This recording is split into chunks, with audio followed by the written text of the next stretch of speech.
Hi friends, எல்லோரும் எப்படி இருக்கீங்க? இன்றைக்கி அவரைக்காய் வச்சு ஒரு கிரேவி தான் பண்ண போகிறோம். உங்கள் வீட்டில் யாராவது அவரைக்காய் சாப்பிடாம இருந்தாங்கன்னா அவங்களுக்கு இந்த மாதிரி செஞ்சு கொடுங்க. கொஞ்சம் கூட இல்லாமல் காலி ஆகிடும். சரி, வாங்க எப்படி செய்யலான்னு பார்க்கலாம். ஒரு மிக்ஸி ஜார் எடுத்துக்கோங்க. அதில் ஒரு கைப்பிடி அளவுக்கு தேங்காய், 10 சின்ன வெங்காயம், அரை ஸ்பூன் ஜீரகம், அரை ஸ்பூன் மிளகு, ஒரு ஸ்பூன் அளவுக்கு கசகசா ஆட் பண்ணி கொஞ்சமாக தண்ணி விட்டு அரைச்சி வச்சுக்கோங்க. அதுக்கப்புறமா குக்கர் எடுத்து கொஞ்சமாக எண்ணெய் விட்டு அரை ஸ்பூன் அளவுக்கு ஜீரகம் சேர்த்துக்கோங்க. கட் பண்ணி வச்ச வெங்காயம், தக்காளி, பூண்டு இது எல்லாத்தையும் போட்டு நல்லா வதக்கிக்கோங்க. அதுக்கப்புறம் தேவையான மசாலாலாம் ஆட் பண்ணிக்கோங்க. நான் இன்றைக்கி மிளகாத்தூளும் மல்லித்தூளும் ஆட் பண்ணியிருக்கேன். மஞ்சத்தூள் 1/4 டீஸ்பூன், தேவையான அளவு உப்பு போட்டு நல்லா வதக்கிக்கோங்க. அதுக்கப்புறம் அவரைக்காவையும் போட்டு நல்லா வதக்கிக்கோங்க.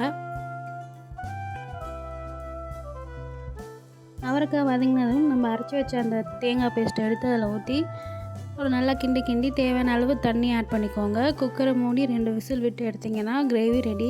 கொத்தமல்லி தழையை மேலே தூவி சர்வ் பண்ணிங்கன்னா சாப்பாட்டுக்கு ரொம்பவே நல்லாயிருக்கும். ஸோ நீங்களும் ட்ரை பண்ணி பார்த்துட்டு எப்படி இருக்குன்னு மறக்காமல் எனக்கு கமெண்ட்டில் சொல்லுங்கள். இந்த வீடியோ உங்களுக்கு பிடிச்சிருந்தா ஒரு சின்ன லைக் கொடுத்துட்டு அப்படியே எங்கள் சேனலையும் சப்ஸ்கிரைப் பண்ணிவிடுங்க.